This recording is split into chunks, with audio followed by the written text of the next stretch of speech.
Welcome on board the RichPlanet starship, broadcasting from somewhere high above the Earth. I'm Richard D. Hall, and a Happy New Year to all and sundry. The Chief Press Officer of the Met Office, Dave Britton, recently said in a press release to the Global Warming Policy Foundation, the Met Office has not issued a seasonal forecast to the public and categorically denies forecasting a mild winter, as suggested by London Mayor Boris Johnson.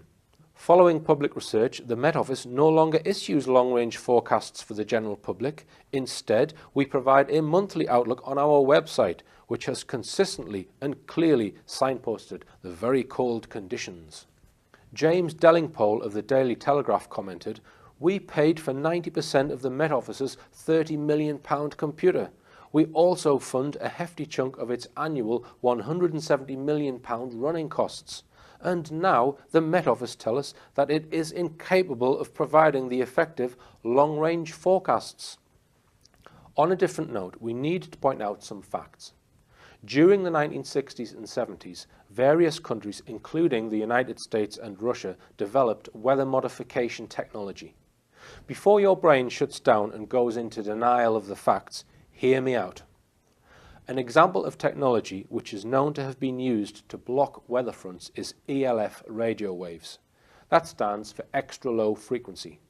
This technique works by creating what are called standing waves, using two transmitters at opposite points on the globe, which simultaneously send out high energy, very low frequency waves, creating a standing electromagnetic wave, which can be used as a barrier against weather fronts.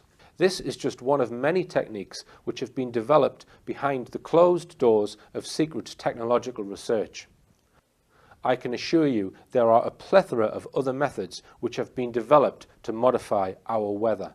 There are many motives that, let's just say, an agency might have for modifying the weather.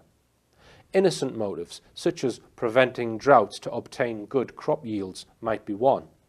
Then there is a whole bag of less savoury motives, which when applied are collectively referred to as weather warfare. Scenarios include creating floods, hurricanes and extreme weather conditions in your enemy's part of the world. Again, I urge you not to switch off at this point by crawling back into your bubble of denial and hear me out. Think about it for a second. If you could bring your enemy to its knees by causing a flood, you don't even need an army. You can win the war by pressing a few buttons and twiddling a few knobs. 34 years ago, weather modification was of such international concern that the United Nations drew up an agreement on the prohibition of weather control, particularly hostile weather warfare. The United Nations General Assembly Resolution 31/72 TIAS 6914 Convention on the Prohibition of Military or any other hostile use of environmental modification techniques. The convention was signed in Geneva on May 18, 1977 and entered into force on October 5, 1978.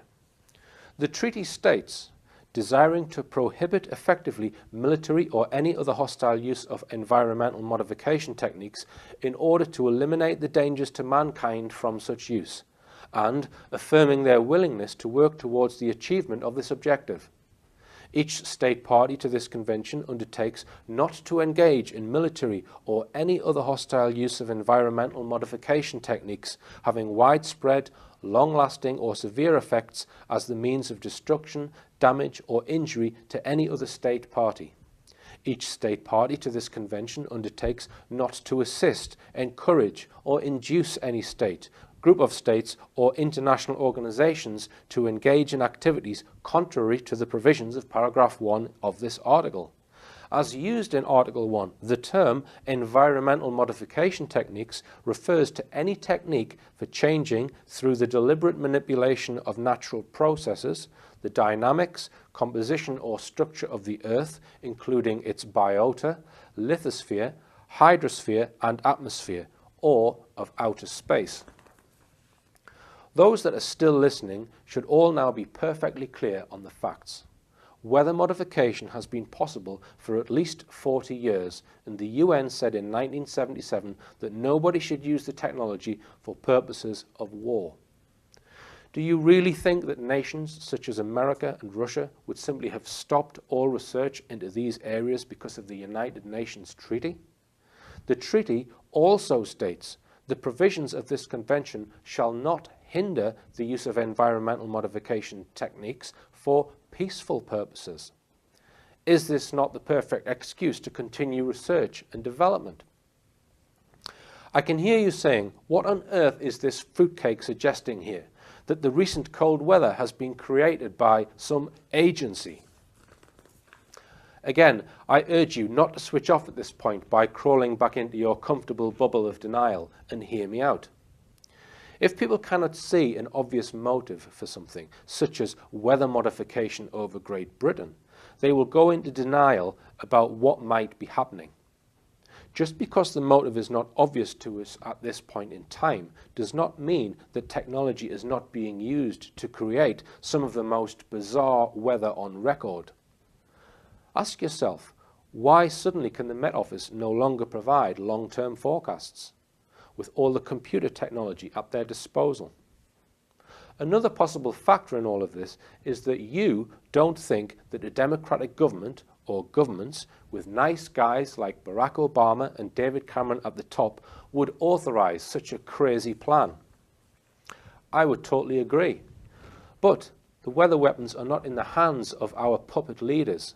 They are in the hands of a global structure which transcends national barriers and is certainly not democratic. Ask yourself this question. If the UN addressed this issue of weather modification for hostile purposes in 1977, how come this is never discussed in mainstream media as a potential cause of severe or highly unusual weather conditions? I personally am very suspicious of the floods which occurred in Pakistan in 2010. If these floods were engineered, what an ingenious way of taking control of a country that you wish to build an oil pipeline through. I'm not suggesting that I have all the answers here, or I can say for sure what is going on, but what I can say is that the questions I have raised in this item are not being asked. A few weeks ago, I reported on the case involving a man who sent copies of a DVD he produced called 7/7 Ripple Effect to a court in 2008. He believed the evidence presented in his film should be considered by the court, as it was relevant to claims being made by the judge and the prosecution barrister. 7/7 Ripple Effect provides a compelling case that the alleged terrorists accused of carrying out the London bombings in 2005 were actually taking part in a mock terror training exercise and were set up by intelligence agencies who then murdered the framed Muslims. The maker of the film, who uses the name Muad'Dib, but whose birth name is Anthony John Hill, was arrested in February 2009 near Dublin under a European arrest warrant. The British government have successfully extradited him from Ireland to stand trial in the UK for trying to pervert the course of justice. A preposterous claim, as Hill was in fact trying to prevent a miscarriage of justice by providing his information to the court. Incidentally, the men in that case were found to be totally innocent. He is currently in Wandsworth Prison and has so far spent 90 days in prison waiting for various hearings. In November 2010, while in Wandsworth Prison awaiting trial, Hill applied for a bail hearing so he could be let out whilst awaiting his trial. The hearing date was put back to the 16th of December. Julian Assange, who runs the WikiLeaks website, which I shall come on to, at that time was also being held in Wandsworth Prison. His hearing for bail was held on the same date as Muad'Dib's. So what, you might say? Muad'Dib was taken to a different magistrate's court for his bail request to be heard, where he was refused bail. His bail hearing attracted no media coverage at all, while at the same time WikiLeaks man Julian Assange was greeted with a media entourage that the Sultan of Brunei would have been proud of. Was this a mere coincidence? Were these dates coincided deliberately to ensure media attention was on Assange and not on Muad'Dib? We on the Starship are deeply concerned about Muad'Dib. In his upcoming trial, he should be allowed a jury. That jury should be allowed to see the evidence, which means they should be given a viewing of his film, as it is the film, as claimed by the prosecutors, which was being used to attempt to pervert the course of justice. Any sane-minded person who watches the film will conclude that he was not attempting to pervert the course of justice. He was merely providing his honest account of the facts. When Muad'Dib wins his case, this will be a severe kick in the nuts for the prosecutors, which is why we are concerned for his safety. We fear they will either try and rig the trial somehow, or, as Muad'Dib himself suggested in his own words, he could end up down the memory hole before his trial starts. We wait to see what happens and will be watching and reporting on the case to see that justice is finally served. Huge media frenzy has surrounded Julian Assange in recent weeks. This is just one of many reasons that make us suspicious of the WikiLeaks outfit. Is WikiLeaks an attempt by the powers that be to create what is termed controlled opposition? Several factors make us distrustful of the whole WikiLeaks bandwagon. This is a view I did not have some 8 or 9 months ago, when WikiLeaks was not a household name. At that time, I emailed Julian Assange and asked him if he would appear on this show. I didn't get a reply. Let's start by saying that the war logs released by WikiLeaks on Afghanistan and Iraq provide an amazingly comprehensive account of the atrocities being carried out by the two invasions, and show that the US Army have been involved in torture and, some would go as far as to say, mass genocide. The releasing of this information is greatly applauded by us because only detailed scrutiny and publishing of the criminal acts can bring about changes in behaviour in the future. That said, we have some reservations about Julian Assange and WikiLeaks. Freedom House is a Washington-based watchdog organisation chaired by William H. Taft IV, who was legal advisor to the State Department under George W. Bush, and he was Deputy Secretary of Defense under Ronald Reagan. When WikiLeaks was set up around January 2007, they sought advice from Freedom House. WikiLeaks sought their advice on funding and also what sources Freedom House needed leaks on.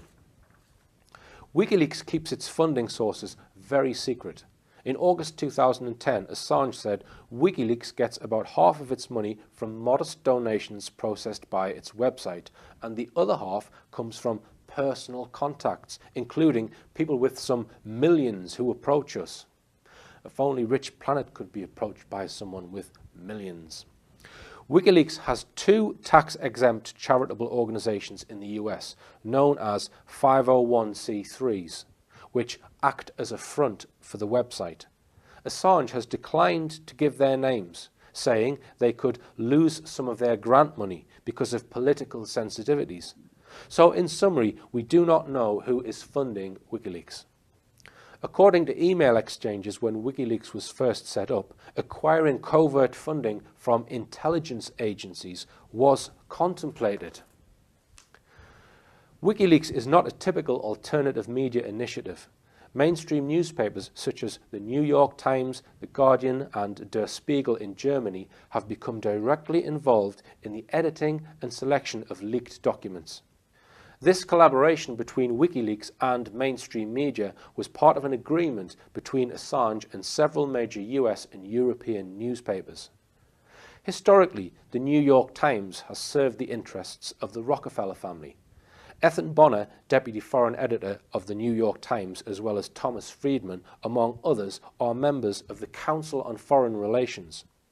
Because of the political affiliations of these newspapers, the leaks, once they are funneled into the corporate news chain, edited and redacted by the New York Times and other newspapers, are presented to serve the broader interests of US foreign policy, including propaganda directed against Iran.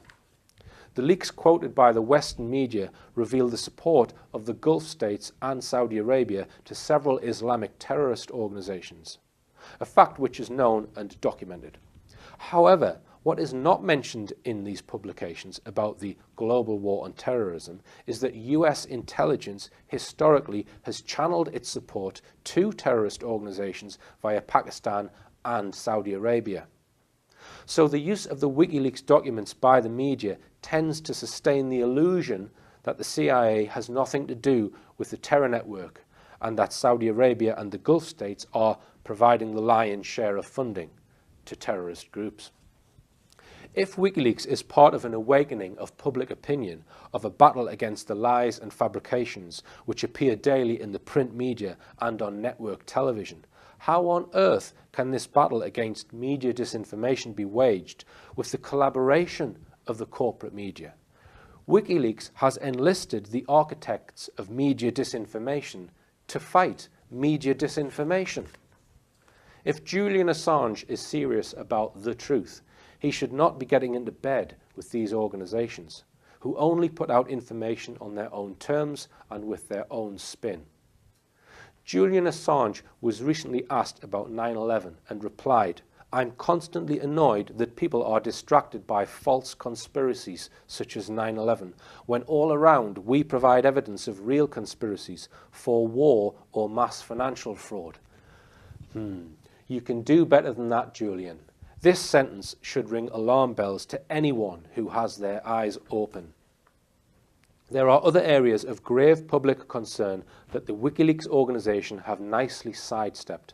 For example, the agenda of the pharmaceutical giants, Israeli intelligence activities, the Bilderberg conferences, and the fraudulent activities of the central banks. Not to be confused with the crimes of the whipping boys of banking, the high street banks. After the break, I will be screening an interview that I recorded in November 2010 with author and researcher Lloyd Pye. Lloyd spent over 20 years researching human origins, and if you are not already aware of his work, his independent observations and conclusions have earth-shattering implications, which might just change your view of how we came to be.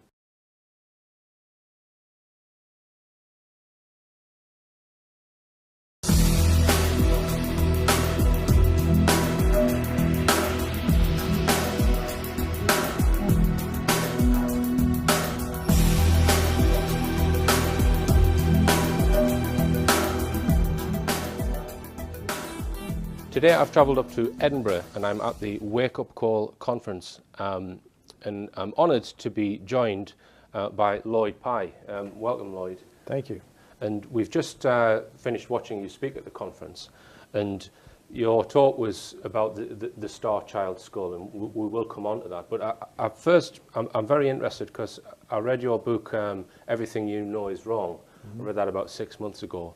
And that, I mean, it's very controversial, and it provides what you call interventionism, is it? Which is kind of halfway between the two accepted theories of we were created by God and we evolved from apes. Right. I guess it's kind of in between. But can you tell us, how did you get interested in anthropology? Because you're not an anthropologist. Right. How did you what led you to it? Well, initially when I was a senior in high school, I read a book about basically Bigfoot, and I got interested in Bigfoot, which is a part of anthropology that's just not dealt with by the mainstream, but you know, they're creatures, and it's fair game for those of us who are willing to expand our minds and go for it. So I became a hominoid researcher, you know, Bigfoot, the abominable snowman. It turns out there are other kinds in the world that most people don't know about but are dominant in other continents.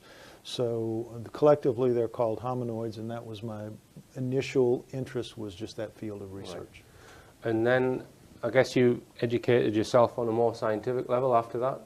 Well, the science, mainstream science doesn't teach those kinds of subjects. They do everything they can to keep those subjects out of curriculums anywhere. So you have to self-teach yourself. If you want to learn about hominoids, if you want to learn about the forbidden subjects, you just pretty much have to do it yourself. And you do build a very good case for the fact that there are other hominoids or have been in the past. And you know, I recommend people read that book, Everything You Know Is Wrong, because there's a lot of references in there. Now, your argument is that there was an intervention sometime between 200 and 300,000 years ago, which sparked mankind. Right. And as far as I'm aware, there are three broad arguments for that view. The first is that the anthropological record doesn't suggest that we just evolved from apes. Could you expand on that for us, Lloyd, and well, explain why? it's not the anthropological record that does that. It's the genetic record. Right. Anthropology says that we evolved from a common ancestor with chimps between 5 and 8 million years ago. Somewhere in there was a common ancestor, and humans and chimps branched into their separate species of today. That's what anthropology and zoology and all of that says. However, when geneticists in the middle 1980s rather began to look at mitochondrial DNA and clocking it backwards because they feel that it's something that can give them a timeline on humanity, when they did that, they found that we were about 200,000 years old, not between 8 and 5 million, only 200,000. Mm-hmm. So that's where our species begins as we are now, as we are today. So science then was in a real quandary because the anthropologists and the geneticists just did not agree on this timeline. So an answer had to be devised to explain away what the geneticists had found and still keep the idea of evolution intact. So what they came up with was what's called the bottleneck, the genetic bottleneck, in which they say sometime prior to 200,000 years ago, all of humankind up to that point in the world mm-hmm.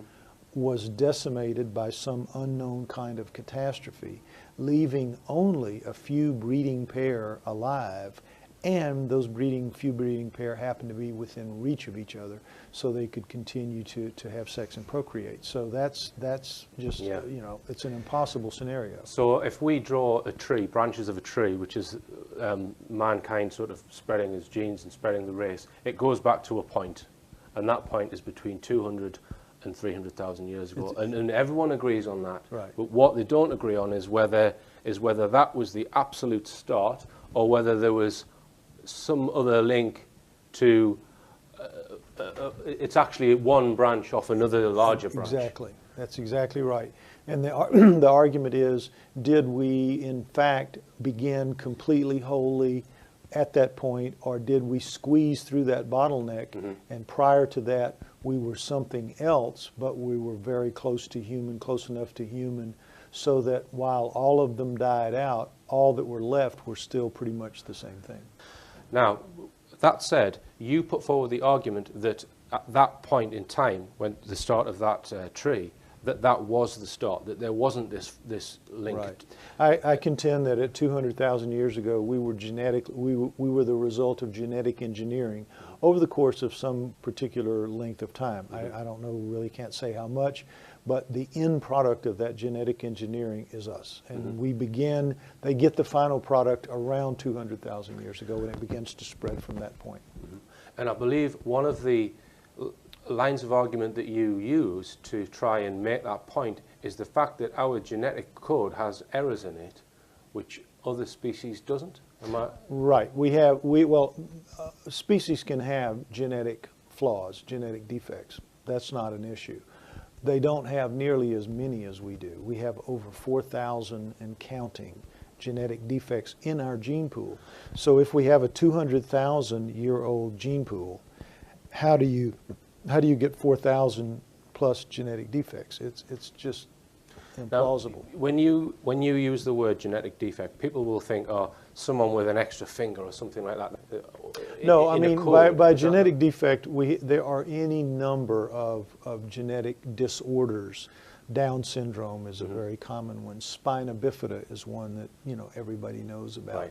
Right. Tay-Sachs disease. There's just lots of them. Right. And any one of those 4,000 can show up in any couple because each of us carry about 200 of those mm-hmm. 4,000 in our gene code. Mm-hmm. Now, in other words, not every person walks around with 4,000 genetic disorders.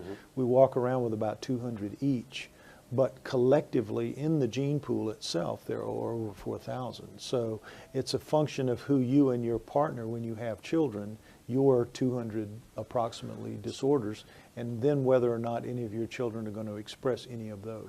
So what would that figure be in chimps, Lloyd? That Oh, equivalent it would number? be considerably less. I mean, chimps, for example, gorillas, alligators. I mean, a lot of species have, for example, the genetic defect that causes albinism, causes albinos. So you can have albino chimps, albino gorillas, albino humans, albino alligators, albino birds, a lot of things, all right?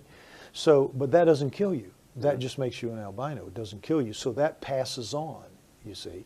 But with humans, there are a couple of dozen of our genetic defects that kill you early on, so before you reach puberty, so that you can't possibly have passed it on.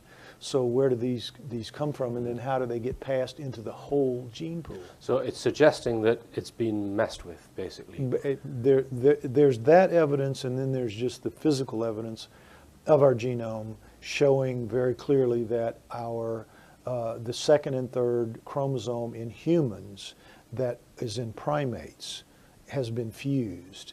I mean, genetically fused, so that its telomeres on its ends are cut off of the second and the third, and they've been put together in such a way that they still function. And that's extremely unlikely to have occurred naturally. Now, science says yes, it does, but really it doesn't. Because human beings have 46 chromosomes, all other primates have 48. Am I right on that? Well, the higher primates, yeah, The higher not the primates. lower primates. So if we've evolved from them, then at some point we would have dropped or fused those. So you would presume, if you go by the theory of this link, that was when the chromosome must have been dropped. Exactly. When the two chromosomes were fused, it would be in the time leading up to the actual creation of human beings as we are today, Right. yes. Now, even if we accept the fact that we all came from this theoretical or actual Eve, which was, let's say it was 200,000 years ago, the anthropologists will say, well, yes, but the population went down to 1 or 2, but they actually evolved from apes.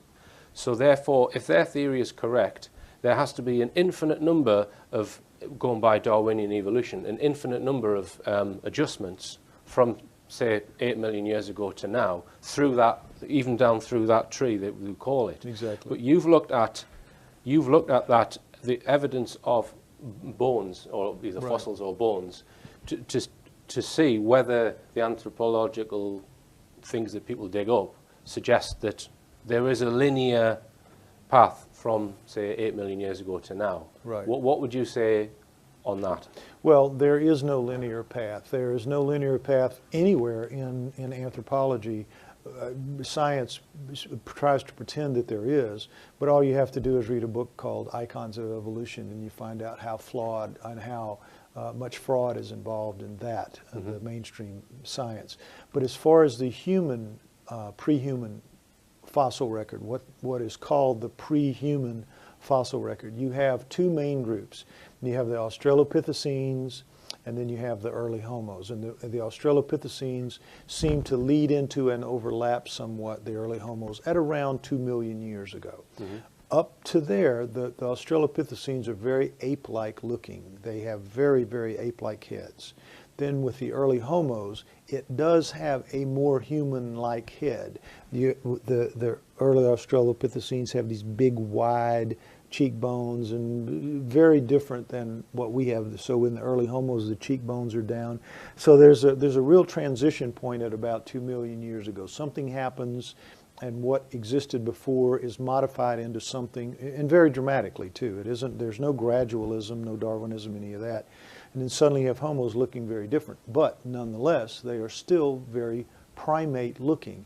They have big round night vision eyes. They have widely splayed noses that probably go, their nasal openings, noses flat across their face.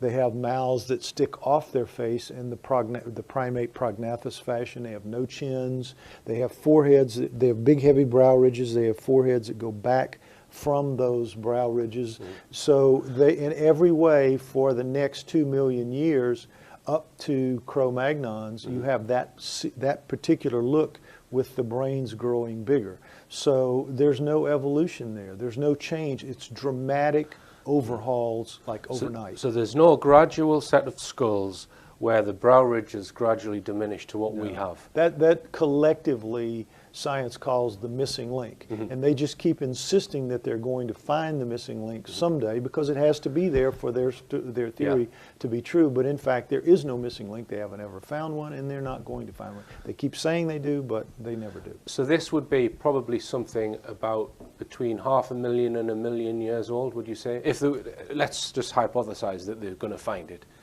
That's the kind of age we're talking about. Well, it would have to be somewhere between or around the transition from Neanderthal to Cro-Magnon, because it's so dramatic. Now, this is why Neanderthal is so important to science, because it's important for them to say in any way that they can that Neanderthals are very human-like. And so they spend a lot of time and a lot of energy trying to prove how human-like Neanderthals are, when in fact they're very little human-like, if human-like at all. They're really not. So I argue that in the end Neanderthals are going to prove to be much more primate than human. Science needs them to be much more human than primate in order for evolution to look remotely like it's happening. So Neanderthals are kind of a swing vote here, although all you have to do is look at a Neanderthal physiologically and see that it really has no human bones in it at all. It's just Neanderthals are pre-human, yes, but they are primate much more than they are human. When Cro-Magnons appear, humans appear, and everything about them is different, everything compared to Neanderthals. During 2011, I will be speaking at various venues throughout the UK: Newcastle upon Tyne, Telford, Weston-super-Mare, Leeds and Barnsley. Possible further venues to be arranged. Please check the upcoming events section on the RichPlanet.net website for more details. All right. Now, your contention that we were genetically engineered around about 200,000 years ago sort of got a boost really from probably an unexpected area of research, which was Zecharia Sitchin's work. Right. Can you tell us when you found out about Sitchin's work, and when it was that you realized that this is possibly supporting your case? Right. I had been working for almost 20 years on hominoids, and what I knew from my research of hominoids and pre-humans, what we were just talking about, is that from Neanderthal back, all of those creatures were not pre-humans. They were the ancestors of living hominoids today. Again, Bigfoot, the abominable snowman, two other kinds dominantly around the other parts of the world, but hominoids live on all continents except Antarctica. They're very numerous. I know people are, when they hear that, they're shocked because science works very hard to make Bigfoot and all that seem silly and not worth consideration. But the truth is, evidence is overwhelming that they're real, they're out there, and it's just another whole part of my work. Take my word for it, though, that the pre-humans represent the ancestors of the hominoids. So that leaves nothing for humans in the flowchart of life on Earth. We just suddenly appear. I didn't know where we came from. I had no idea. I couldn't find anything that scientifically satisfied my level of need for something that I could defend until I read Zecharia Sitchin's work in about 1990. And as soon as I read The 12th Planet, I said, that's what I've been needing. That's the answer. Because while I could say that humans didn't evolve on Earth, that Earth belonged to the hominoids, and I couldn't say when or how we came here. I didn't really understand that. Sitchin's work gave me the understanding I needed, and so I saw that I could fuse his work and my work and make something original and important, and that's what I did. And Sitchin died very recently, an expert in ancient languages, and he studied Sumerian stone tablets, which had a vast amount of information, and some people say it's fiction, some people say it's actually, right, exactly. And that's the main contention with his work. Is it just a story, or is it an actual record of what happened? Right, exactly. The mainstream likes to say that the Sumerians were writing mythology, making things up, but Sitchin said, how could they make up what they're writing? They're writing with such specificity. They're talking about things that are just absolutely unacceptable to mainstream science. For example, they knew where Uranus, Neptune, and Pluto were long before anybody could possibly have known, because you can't see them. Mm-hmm. They knew they were there. They themselves said that they created humans to be their slaves and their servants, the Anunnaki, from the planet that Nibiru, that is supposedly, according to the Sumerians, a part of our solar system. So everything that the Sumerians were writing relative to how humans came to be here, how domesticated plants and animals came to be here, and understand that there's as much genetic tampering with domesticated plants and animals as there is with human beings. So this whole plethora of things that we just accept as natural to the earth were not. They were created here. And the Anunnaki that the stone tablets speak of were supposedly here possibly a few 100,000 years before man was created. So they were maybe occupying our planet for whatever reason. Well, the tablets say about 350 to 400,000 years ago. So they could have as much as 150 to 200,000 years here before they felt a need to create us. Yes. And tell us what that need was, Lloyd. The need to create us was that they were few and they had a big job to do. They were collecting gold. They needed a lot of gold to repair their atmosphere. Again, this is according to the writings of the Sumerians, to correct their atmosphere, which had been damaged in their rise to a high technology. And so they need gold, it turns out, is the thing we'll need to repair our atmosphere with when the day ever comes. Gold is a wonderful reflector, and it reflects harmful rays, but it's also a good insulator as well. So particulated gold in the form of like talcum powder, blown up into the stratosphere so it'll float over the surface of the air and stay up for quite a while. That's just what they needed, so they came to get it. But Homo sapiens themselves, we were to be their servants or their slaves. We were created to be their slaves and their servants to do their mining, to do, just take care of them. They're like 600 people, 600 beings here living on Earth doing all this work. They need help. They need, and most of them are male, so they need help and they need women. So, make your own kind of thing. So do you go along with the theory that they actually kind of suppressed certain abilities in themselves and used their own genetics when they created man? They didn't. I don't think they created anything within themselves, but they took their genes and then they did, I think, manipulate to make the slave and the servant. They took what they gave us. I mean, I think we're essentially them. We're not primates. We're essentially them. Right.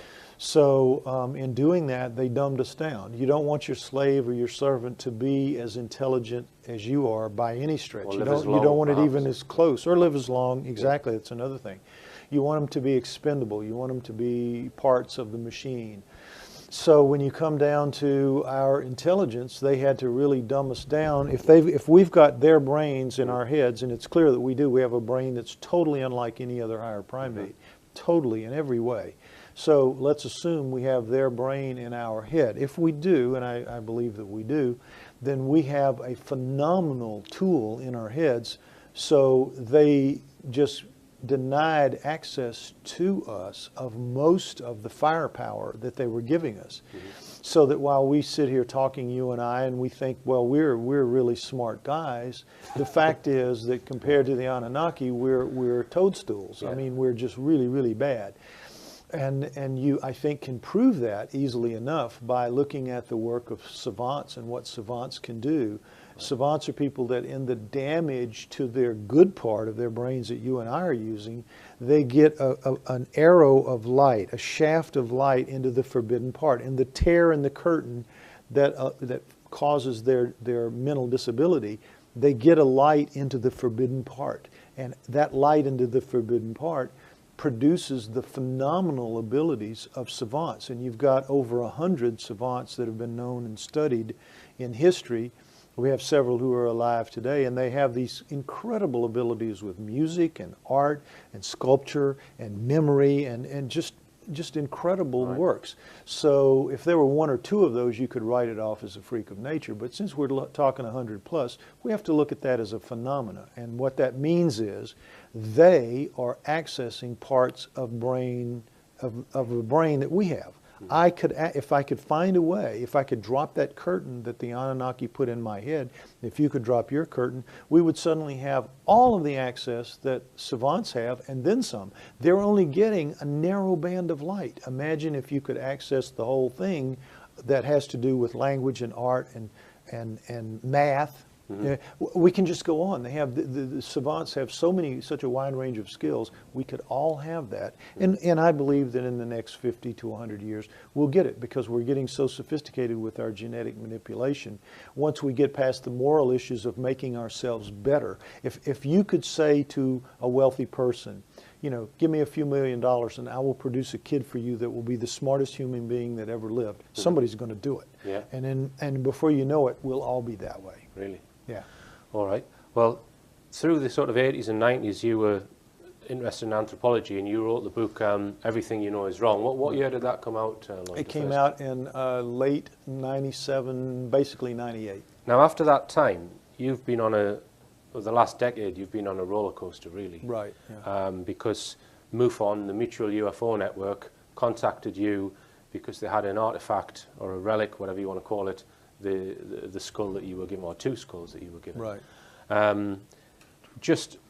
Obviously, we've just listened to you give an hour and a half lecture on this, and you probably didn't even scratch the surface in that lecture. Right. So for the 5 or 10 minutes that we've got, give us the salient points of it, Lloyd. What's the significance of it, and what tests have you had done on it? Well, I should mention that MUFON itself, the organization, had nothing to do with it. Ray and Melanie Young, who were individual people, were members of MUFON, but they acted, and all that they did had nothing to do with MUFON itself. So I want to be clear about that. The Starchild Skull is a real, true bone skull. Nobody doubts what it is. Many scientists have gone over it, and nobody assumes that it's any kind of a fake or a fraud or things cobbled together. It's the real deal. So it's a real, true bone skull. But its physiology is completely different from a human skull. I mean, everything. 25 major differences and several minor differences. So we're talking about something unseen on Earth before. The Starchild Skull is one of a kind. It's very unique, and all of those different physiological parts come from getting different DNA instructions than what we have. So the Starchild is ultimately going to be able to be proven to be a human-alien hybrid, and that's what we're in the process of trying to do, is prove that with genetics. And the skull itself is approximately 900 years old because it's been carbon dated. Carbon dated, right. And just to touch on the two physical anomalies which make it different from any other skull.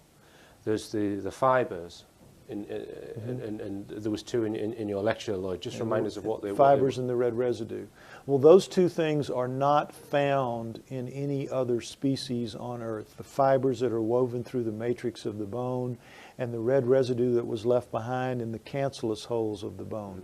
So we have no real understanding of what those are, where they could have come from, and we won't be able to know that until we have the finances available to develop the protocols to test these things, because it's very microscopic in size. So because the skull itself is much thinner than a human skull. What's approximately the thickness of a human skull?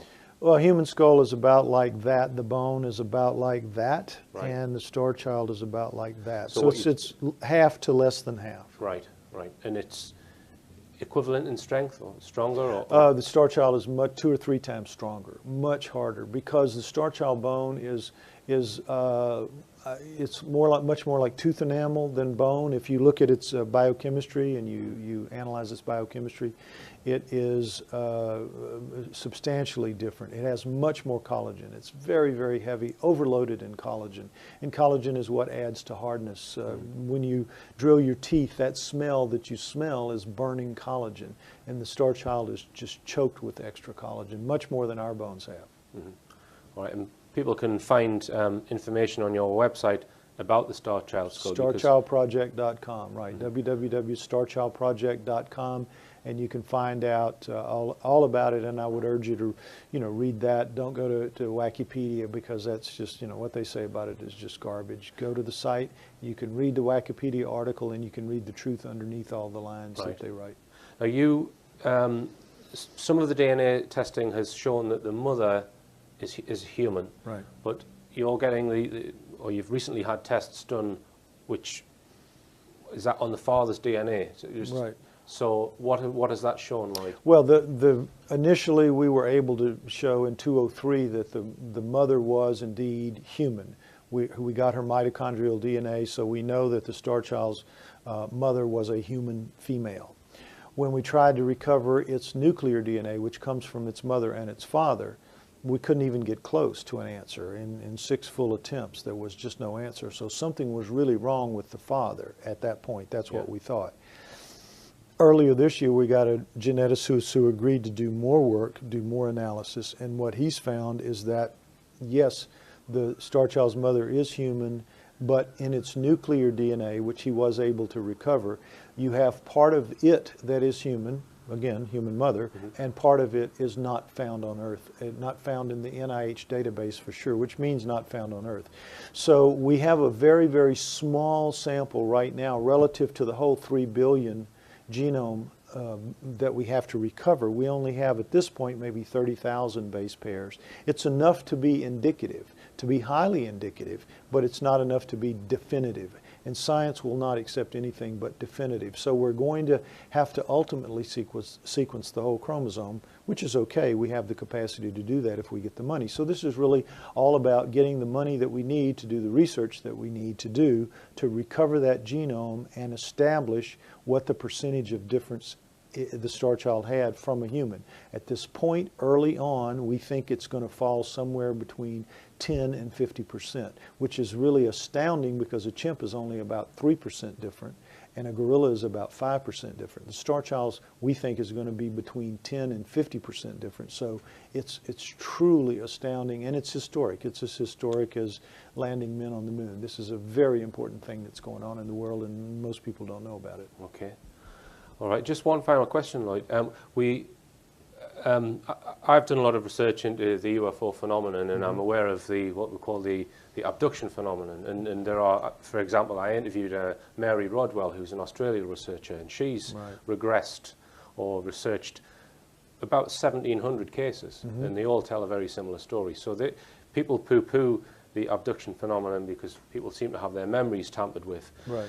Now, you mentioned in your lecture as well that women are often taken, so is revealed under regression, and they are made pregnant, and they are shown their offspring at some later time.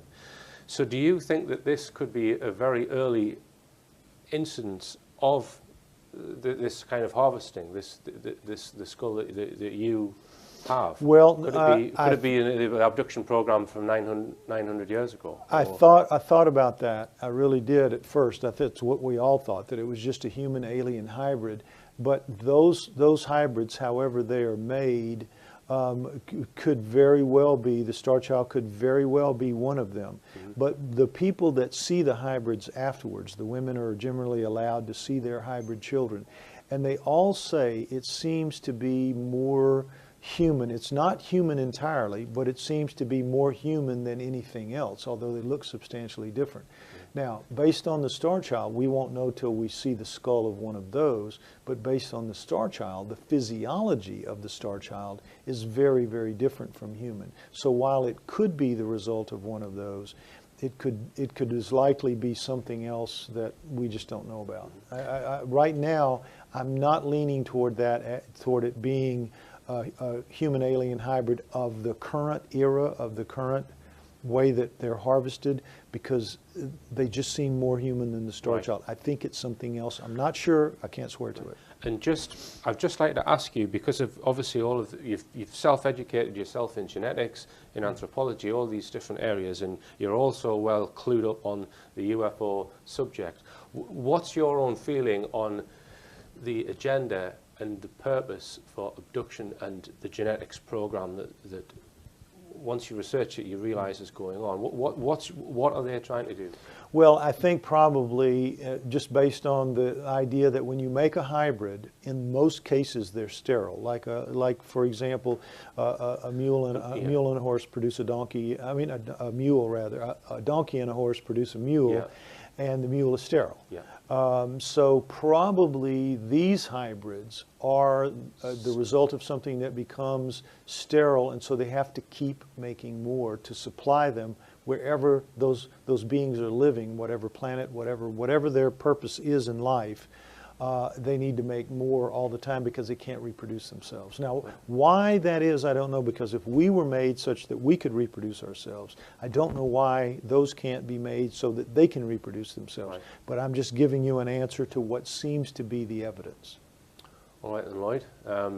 It's a very sort of quick snapshot of your work. I appreciate it, but tell us about your other books. Obviously, there's the Starchild book. Right. There's the Starchild book, and those are really the things that people in this field would be interested in. I don't think people would be interested in my novels, but there's Everything You Know Is Wrong is the book about what we were talking about earlier, human origins and hominoids, and the Starchild Skull, or the Starchild Skull ebook, are the books that deal with the Starchild, and all of those are available. And if and when this is accepted by mainstream, what's going to change on our planet? Everything. Everything. I think that when disclosure, I think that right now you and I have lived in what's called the post-war era. I think that World War II was a defining time, and everything since then has been called post-war. Right. I think that the next big phase of existence for all of us is going to be post-disclosure, because it's going to lift everybody's game to a very different and higher level, because when we start accepting that we're not the only game in town, it will, I think, develop some humility in us. We'll just have to become a little bit more humble about our origins, and it will just create a different mindset from which I think a lot of good things can happen. All right then, Lloyd. Thank you very much indeed. Thank you very much, Richard, for having me. It's been a pleasure, and I hope we do it again sometime. Okay. Thank you.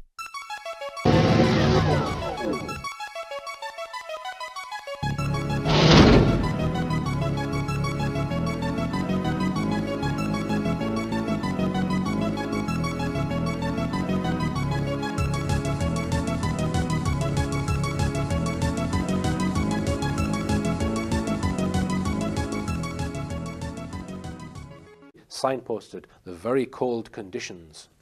James Dellingpole of the Daily Telegraph commented, "We paid for 90% of the Met Office's £30 million computer. We also fund a hefty chunk of its annual £170 million running costs. And now the Met Office tell us that it is incapable of providing the effective long-range forecasts." On a different note, we need to point out some facts. During the 1960s and 70s, various countries, including the United States and Russia, developed weather modification technology. Before your brain shuts down and goes into denial of the facts, hear me out. An example of technology which is known to have been used to block weather fronts is ELF radio waves. That stands for extra low frequency. This technique works by creating what are called standing waves, using two transmitters at opposite points on the globe, which simultaneously send out high energy, very low frequency waves, creating a standing electromagnetic wave, which can be used as a...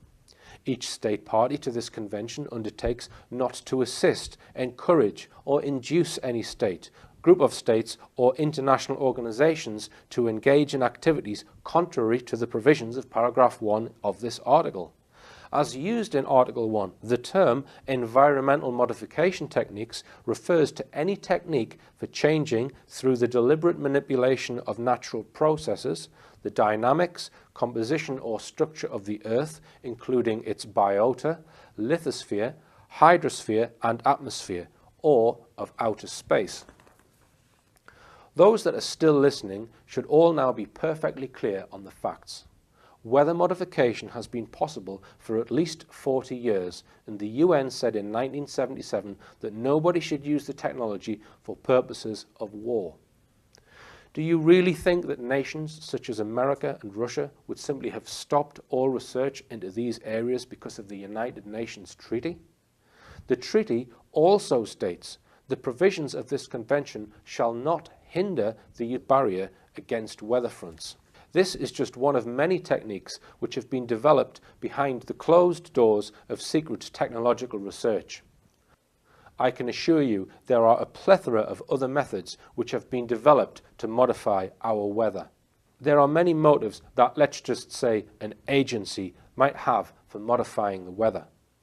Innocent motives, such as preventing droughts to obtain good crop yields, might be one. Then there is a whole bag of less savoury motives, which when applied are collectively referred to as weather warfare. Scenarios include creating floods, hurricanes and extreme weather conditions in your enemy's part of the world. Again, I urge you not to switch off at this point by crawling back into your bubble of denial and hear me out. Think about it for a second. If you could bring your enemy to its knees by causing a flood, you don't even need an army. You can win the war by pressing a few buttons and twiddling a few knobs. 34 years ago, weather modification was of such international concern that the United Nations drew up an agreement on the prohibition of weather control, particularly hostile weather warfare. The United Nations General Assembly Resolution 31/72 TIAS 6914 Convention on the Prohibition of Military or any other hostile use of environmental modification techniques. The convention was signed in Geneva on May 18, 1977 and entered into force on October 5, 1978. The treaty states, desiring to prohibit effectively military or any other hostile use of environmental modification techniques in order to eliminate the dangers to mankind from such use, and affirming their willingness to work towards the achievement of this objective. Each state party to this convention undertakes not to engage in military or any other hostile use of environmental modification techniques having widespread, long-lasting or severe effects as the means of destruction, damage or injury to any other state party.